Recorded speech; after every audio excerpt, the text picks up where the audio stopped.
This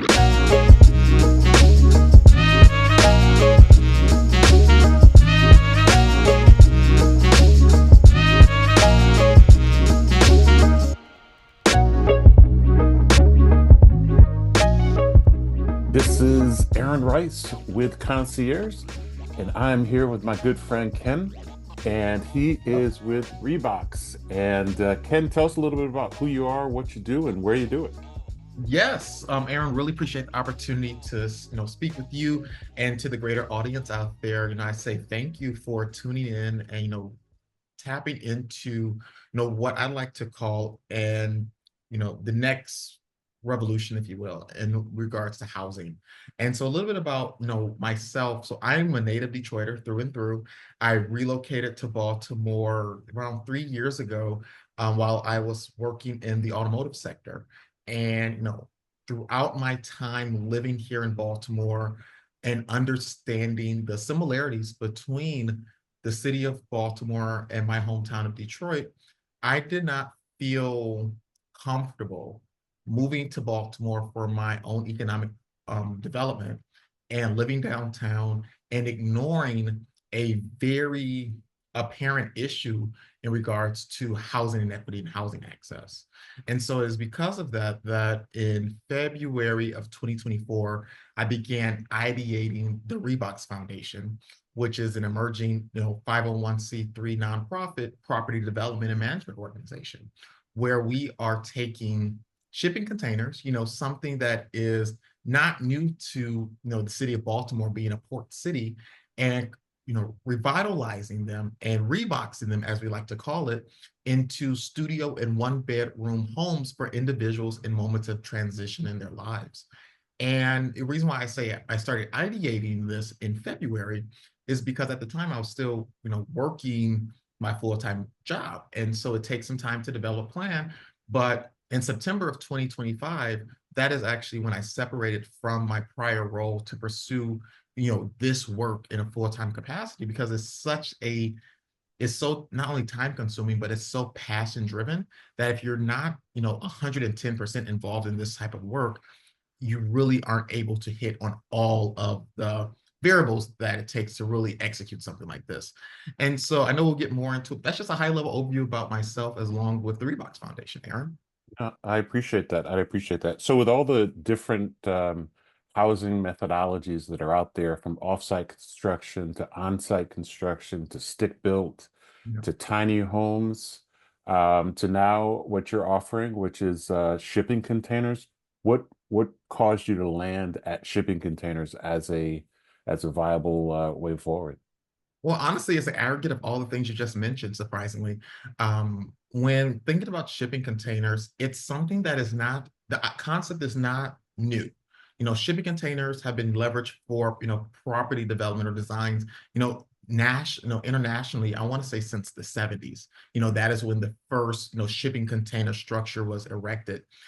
But even when we look stateside, we noticed that shipping container development and legislation around tiny homes and shipping container homes and using non-traditional building substances for properties is something that a lot of other metropolitan communities like Detroit, Atlanta, Chicago have used and have been able to incorporate as a part of their not just affordable housing issue, but just modern, innovative property development.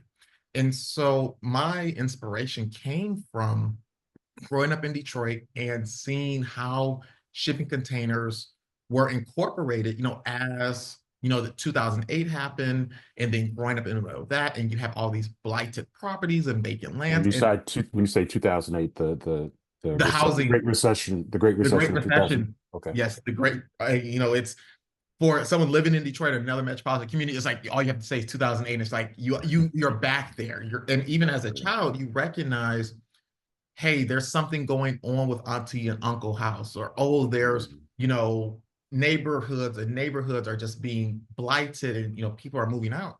And then once we started seeing new developers coming in, and those who were taking the community's perspective and those who were not, it was extremely evident. And those who were taking community perspective realized there would need to be an innovative approach. It's not building another high rise and sectioning off 25% for affordable housing. It's how do you get more homes in the community where it's needed, where the land is, and how do you do it at a price point that makes it accessible? And that's where, I was really trying to, bring all the figures together. And then it hit me when traditionally you look at shipping containers as building materials, you don't look at each one individually. You look at they're only as good as the sum of their parts. Mm-hmm. And so once we kind of took that approach and I was able to, dial back on that and say, okay, what if we're just developing one single occupant home? That can help a lot of people. And that can get rid of the excess or the waste that we believe we need when we're developing shipping containers. And so that's how we landed in this space. We wanted to find a way to solve this issue that's greater than Baltimore, but it will be remiss to note that, we're trying to, not to note that we're trying to tackle a larger systemic issue that all stems back to redlining. And, we want to be able to find a way to go against the impacts of redlining while also showing that, hey, it can be done here in Baltimore, and paint the same type of structure and the same type of initiative into other cities that have been affected by, redlining and other systemic barriers. And So when, can I oh, yeah, interject yeah, real yeah, quick? let's get on that. So for those that aren't familiar with redlining and the history of redlining, and the history of segregation, housing segregation, nationally and here in Baltimore, how would you explain it to the I novice? would give it I want to give it a, 10,000 foot, POV, because I know there are a host of scholars who have researched this time and time and time again, but redlining is the systemic division of property here in Baltimore. It's called the Black Butterfly, but in other metropolitan communities where Black people were not able to get loans for housing in specific neighborhoods. And more so, it kept segregation alive even to this day, because housing is tied to resources, which is tied to taxes, which is tied to tax allocation, which is tied to property value. So it systemically created a system to keep Black and Brown communities Black and Brown, but also under-resourced, underrepresented, and to keep these pockets of people from Underfunded. yes, underfunding, and keeping these pockets of people from pursuing the American dream, which Mhm. was not for them.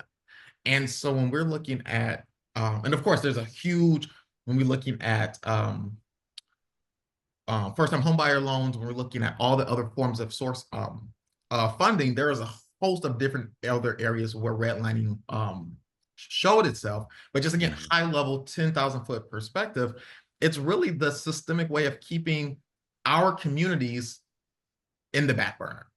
And Mhm. when we look at even, like a city like Baltimore, or, more, direct, where I can talk about a city like Detroit, where Detroit is the automotive hub of the country, of the world, yet you had blocks of Black wealth demolished for a freeway. You had, all the things that were targeting and supporting that upward mobility, ripped away. And a big chunk of it is rooted in the knowledge of, if you own property, if you have access to property, you have access to wealth. And of course, we Mhm. don't want people having access to wealth or property that is during that time frame that didn't fit the majority. And so Mhm. completely can go down this tangent all day long, but just recognizing that what we're fighting against is not just a 2025, 2024 issue. This is a, oh my God, centuries long fight that we are continuing, and that's just taking a different approach for, the modern day world. Mhm. Got it. Got it. So I'm envisioning a shipping container. I guess the most recent memory is the Dolly, the ship that hit the Key Bridge here in Baltimore and had all the shipping containers on it. And so I'm imagining a ship with a bunch of containers on it. And so how do you envision them being like I see them kind of as Legos or building blocks of sorts. Or someone could maybe live in just one. Are they on foundation? Because I know there's what 21,000 vacant lots here Yes. in Baltimore City, which makes it a great, opportunity for your solution. But how do you like? Do you need to prepare a foundation? Like how does all that work? Yes. And are these for sale, for rent? Like, yeah, get into Yes, it. and we're getting into the nitty gritty now. This is what I like to talk about. So when we're looking at, the ReBox Foundation and we're looking at the work that we're looking to do, there are a couple of things from the actual property development or, property development side that we want to highlight. First things first is each one of these properties are meant to be rented. And the reason being our three core audiences in which we're looking to engage with. The first are youth who are transitioning out of the foster care system. And this is a huge, huge, huge audience across the country, but specifically here in Baltimore. Because one thing that a lot of people don't recognize is when you think about the opioid crisis, when you think about addiction, when you think about, all of the, realities of, systemic issues and, years and generations of addiction in metropolitan communities like Baltimore, the narrative never goes to the children. When we think about, people who are, going into rehabilitation clinics or who are being, in the legal system, we don't think about the children. And there are children in Baltimore, overwhelming numbers, who are currently in the foster care system who do not have a place to sleep. Mm, That's stark enough as is, but imagine going through that entire process. And, just even taking the familial component out of it, just going through the whole foster care system from age, let's just say 10 to 18, and then you're pushed out and you're expected to find your own housing, expected to find your own job, expected to, know how to be an adult when you never had a space of your own, when you never had community. And mhm, so the reason why we're engaging with this audience is we want to be able to foster that community. One of the biggest components of ReBox is our grassroots approach. We're not your average property development firm or property management organization, because we're not only identifying what our audiences need. So, for instance, our first audience, we're building the properties around their assumptions of they're going to be either going to college or they're going to be doing some type of post-secondary work or education. So they're going to need a workstation, so we're incorporating those type of things into our developments. But then it's the wraparound support as well, because even when we look at this audience, we recognize there's going to be, you know, mental and behavioral support that's going to be needed. There's going to mhm. be financial literacy Wraparound support, services, yeah. just a holistic amount of wraparound support. But we also realize that there are abundant amount of nonprofits and organizations here in Baltimore who are doing this type of work. So why should we try to recreate the wheel? Instead, we want to be a catalyst of all of those support systems so that when our residents come and live in one of the ReBox properties, they're not only kind of buying, quote unquote, into our properties, but they're actually buying into our ecosystem. So that we want to change the narrative so that our residents are not only getting the support they need for like those youth who are transitioning out of the foster care system, but even when we look at our second audience, our asset limited income constrained employed, ALICE, which is a fancy way to say our pillars of our community, our teachers, our clerks, our just members who are First adding responders. Mhm, first responders, individuals who are furthering the mission, is furthering, all of us in our society. These are mhm, people who can't afford to either pay rent or to have enough, say, left over to save to buy their own house or to purchase their own car or whatever that may be. mhm, And so being able to let's look at that audience and say, you know, if I'm a resident, I'm going through financial struggles. Instead of being afraid to talk to my property management company and letting them know my situation, and instead of being warranted with an eviction notice, you're actually warranted with community support. You're actually warranted with a career coach or, just another member of our ReBox ecosystem that can help support our residents, because that's what it's all about. This is all mhm. about creating an ecosystem of support that people can buy into by renting. and by Right. merging one of our properties. And we want to see our residents, let's say 2 years or 4 years for, the youth for transition out of foster care. We want to see them work with a parity. We want to see them work with, a metallic luxury. We want to see them work with one of the host of other, housing organizations that are allowing for people, specifically here in Baltimore, to purchase their own homes. We just want to be the one to kind of get them to that step where they're ready for that. Because I can even say, when I moved here to Baltimore, I was 24 or 24, yeah, 24. And, nice job, all the different things. But one wrong move in life, and I would be in that same position.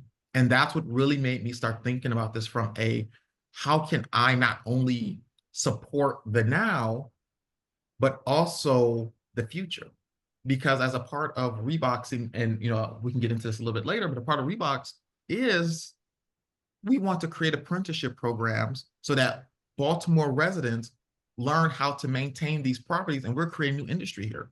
We want to be able to expand this concept because ReBox is still just a concept. We want to be able to expand this concept into other sectors that goes into our third audience of strategic partnerships with, socially impactful organizations. We want to be able to work with, organizations that are supporting individuals to age in home. We want to support individual organizations that are working with ADA compliance and building properties that are ADA compliant. Because again, ReBox and what we're working on is not just about the properties themselves. It's really about challenging the status quo when it comes to property development, property management, and being renters in predominantly Black and Brown communities, and really, charging ourselves as a property management and property development firm to say, we can't just build, we need to build properties, we have to build up our residents as well. I like that. I like that. So you talked about kind of being that landing zone prior to, home ownership with you mentioned parity, shouts out to Bree Jones, who's doing awesome things. Doing awesome things in West Baltimore, Harlem Park specifically, a neighborhood that's near and dear to my heart. So talk to me. You talked a little bit about, the community that you're looking to service. Talk to me a little bit about the community benefit for the actual community that these Yes. homes would go into. I know a lot of communities, Harlem Park, being one of them, Sandtown being another, are really advocating for home ownership versus rental. But how are you getting any pushback, any friction, the not in my backyard type scenario? Or are you finding that you're being embraced by communities for the community benefit that you're offering? Talk a little bit about that, because I know developers dealing with community sometimes can be a little prickly. Yep. So it's a little bit of both. And that's the reason why, in all honesty, we're taking a slower approach than most developers. Frankly, we're nonprofit, so we need the money, but also coming from corporate and knowing how business works, I know that you have to get all of your stakeholders involved. And we would be remiss, and every property developer that's working in Baltimore is remiss if they don't think of the community as an integral stakeholder. Yeah. And that's why a lot of our work in the past, I would say 5 months since we've been fully functioning as an organization, has been all about building the connection to the community and, validating, like I mentioned, even as we launched this call, I am not from Baltimore. Right. I am from Detroit. And because of that, I wear that with honor, but also I say that to say, I don't know the ecosystem here. I was not born and raised here. I don't know what it's like to be born in Baltimore and raised in Baltimore. What I do know is that Baltimore's cousin across, the lake, there's a lot of similarities. Right. And I can bring on those lived experiences, but I can't let those lived experiences deflect from those of true native residents. And so I say that to say, a big chunk of what we've been doing has really been socializing this work. And in all honesty, we have been welcomed in so many conversations and so many communities because of the approach that we're taking, Mhm. because we are bringing in the members, and we are not breaking ground on any neighborhood until we get the full buy-in.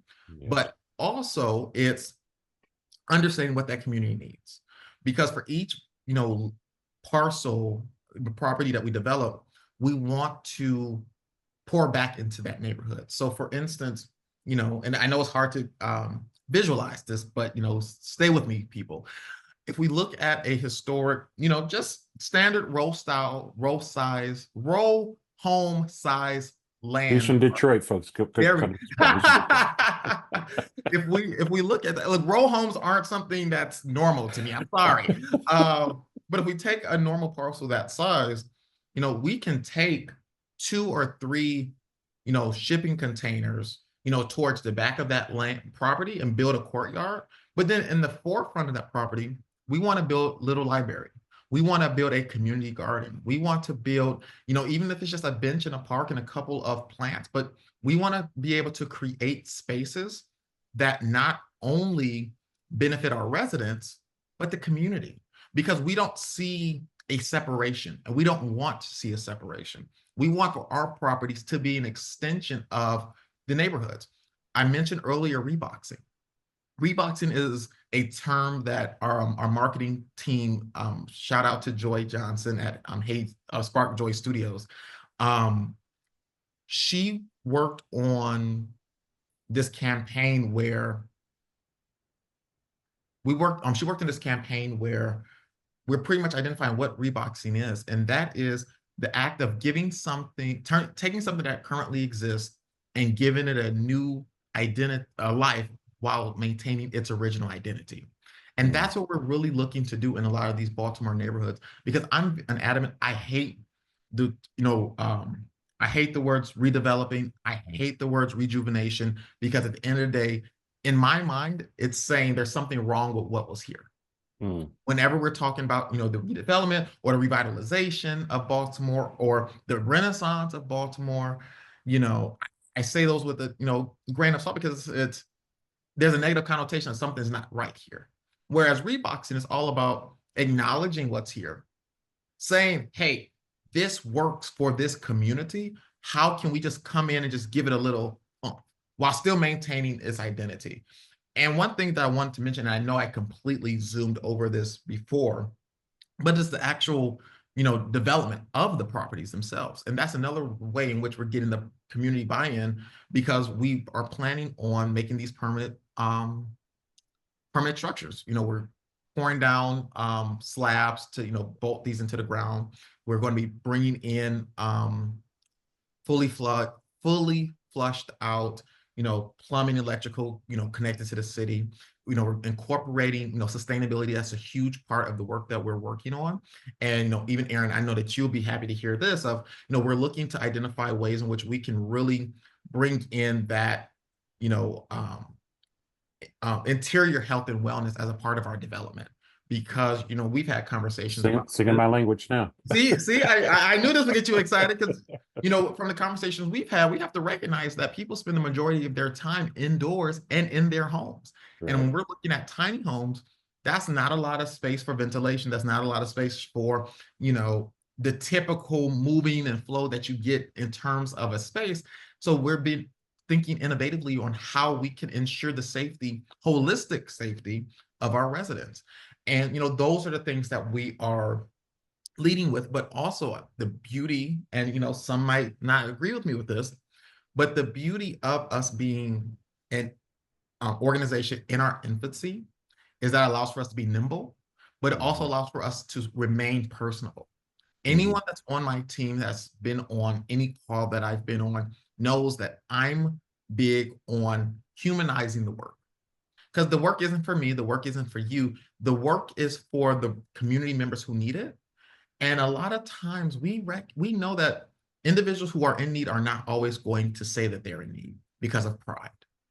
And so it's like, this can't be a initiative for those who are in this special bucket, which is why we're not, making this a Section 8 initiative. We're not making this a true affordable housing initiative. This is increasing access to affordable housing. Hmm. Because it's not saying, hey, we need to increase more affordable housing options, which we do, but it's Hmm. more so we need a better pipeline to it so that it's Hmm. literally accessible to all. There Right. shouldn't be caveats, there shouldn't be all of these barriers or governmental assistance or just these other things. Because if we were really meant to help or we're trying to support, we have to be able to develop a way that everyone can benefit in the community, which, again, going back to how we're getting that buy-in, which is looking at all of these different pillars. Hmm.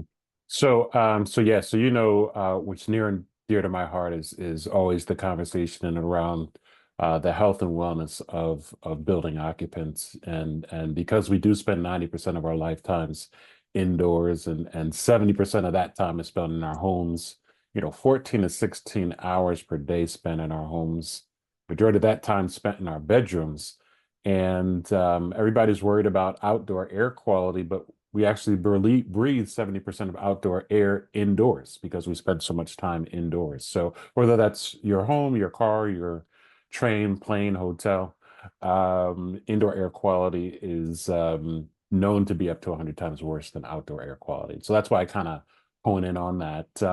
So when I'm envisioning what you're talking about, it almost sounds and like an accessory dwelling unit, like an ADU of sorts that you might put in the back in the rear of a property that's already standing. Are you seeing it like that? Is that kind of how you're looking at it in a way? In in a way, Okay, because we're not looking for these to be permanent housing for the residents. We're not looking for these to be, multifamily dwellings. In a sense, yes. We do want to highlight though that it's each of our properties have all of the creature comforts, if you will, that we have become accustomed to.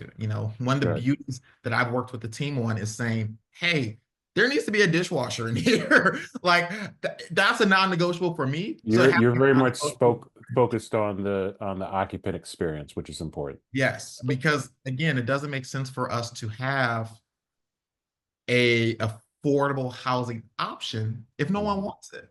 Right. It doesn't make sense for us to, create these quote unquote projects, if you will, if it's not going to, if it's going to create a project style environment. Sure. Our whole process is we want to create something that people want to live in. And when Hmm. we have to think about too of our audiences, Hmm. because our audiences are broad enough, but even when we look at rentals and we understand that there is a increase for home ownership, but we also have to look at where the tide is turning in terms of Baltimore residents and Baltimore occupancy. We have Hmm. some of the world's most renowned colleges and universities in our backyard. We have industry that is growing in our backyard. We have industry that are growing, to the, north and the south and the east of us. There is a lot happening for Baltimore. And that's going to bring in an uptick of students looking for internship housing, college students, recent college graduates, individuals who are being relocated like myself for work. There's Hmm. going to be a multitude of different ways in which we can engage in these residents or Hmm. potential transplants or temporary residents, but we can get them inundated with what it means to live in Baltimore and get them to stay. Because that's where we acquiring them is not an issue because we have reasons here in Baltimore Gotta for retain people to them. come. Gotta We retain the have to residents. retain. And Hmm. that's the reason why, colleges and, building those strategic partnerships with those entities are huge as a part of our strategic plan, because we have to recognize that you can't just build affordable housing and think that's it. We have to look at Hmm. the pipeline. We have to look at the ecosystem. And if Hmm. from ReBox perspective, if we can get one or two more college students to stay in Baltimore and not go down to DC or not go Hmm. back to New York or go to the West Coast, Silicon if we Valley, can yeah. get them to stay here, ReBox have done our job. Because it's not just about affordable housing for those in the community who currently need it. It's also about affordable access to affordable housing options for those who we want to stay here, because we have I promise, if I didn't have the opportunities I have to live downtown and do all the things, and if you're here for work, you don't get the opportunity to be a part of the Baltimore community. The first Hmm. 2.5 years I lived here, I'm not proud to say this, but I was working. Right. I lived in Baltimore, but I wasn't a part of the Baltimore community. Right. Whereas I lived in an ecosystem, if I was a part of a community where it was like, Hmm. oh yeah, no, like this is for Baltimore. Like, you're going to be connected. Even if you don't want to be connected, you're still connected. You can Hmm. stay in your apartment and not do anything. You're Hmm. still going to be connected Hmm. to the greater Hmm. Baltimore community. Hmm. So I can see somebody, I can only imagine somebody watching this and saying, damn it, I'm in. Count me in. When's the ribbon cutting? Where do I sign up? Like how do people engage? When do you think you'll have your first unit like ready for occupancy? Like I Yes, can imagine there must be a huge demand for this type of opportunity. there is. And the biggest thing now is I will say two things. One, in terms of staying up to date, please, please, please, follow us on all socials and visit our website, www.reboxfoundation.org.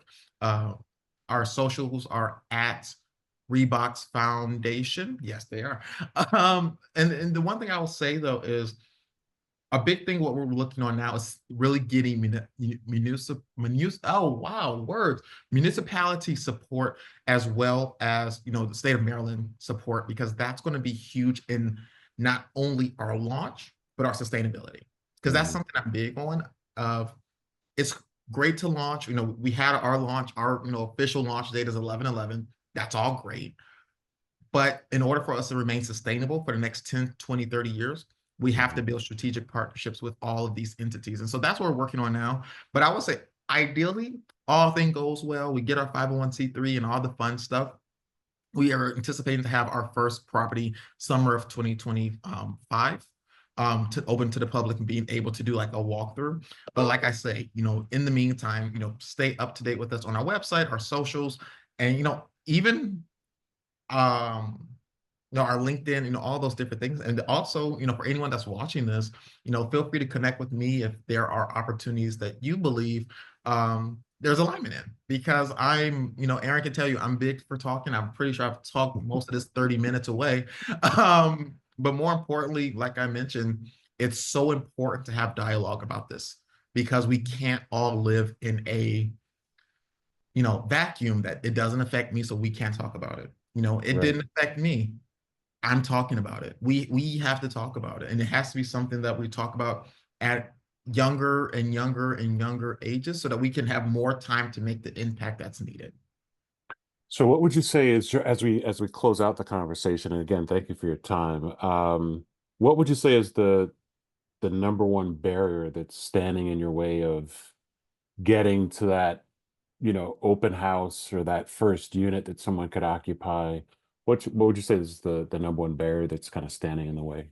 So I'm gonna have to give you two, because the number one is always gonna Okay. be like I don't care what Say that industry again. you say, You said it it's was what? gonna be money. The first one's always going to be money.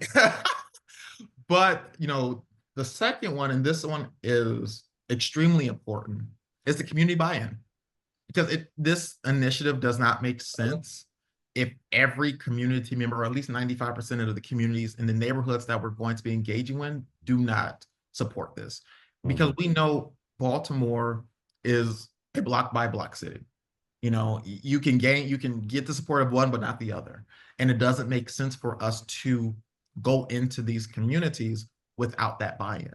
And so even if that means, hey, we have to push back our launch, I'm completely okay with that, because I want for you know the grandmother who's sitting at her porch, I want her to be comfortable when she sees our crews coming in and out working in her neighborhood. Mhm. For the unk who's on the corner, I want him to know that who our team is. I want him to know us by name, because those Mhm. are the people who are not only going to validate us in that community, they're the ones that's going to make our residents feel welcome.